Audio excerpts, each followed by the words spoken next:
করেছি বা করার প্রয়াস আমরা চালিয়ে যাচ্ছি, কিন্তু তবু আমরা কোথাও যেন শান্তি পাচ্ছি। কেননা আমরা মুখে যতটা বলি কিন্তু কাজে আমরা অতটা করি না।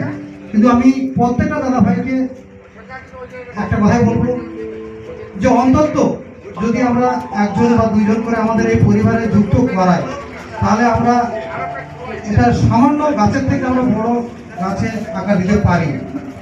সেটা সম্ভব তখনই যখন আমরা এর মধ্যে কাজ করতে পারবো। এবং আজকে দেখবেন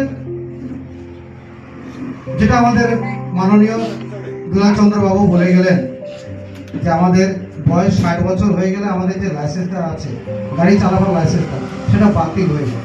বাতিল হয়ে গেলে তখন আমরা খাবো কি? কিন্তু পরিবারের সবাই আমরা পরিবারের কথা চিন্তা করি, কিন্তু সেই পরিবারে যখন আমরা অকেজো হয়ে যাব, সেদিনই আপনারা বুঝতে পারবেন যে আপনি সেই পরিবারের জন্য কি করেছেন এবং কি পাবেন।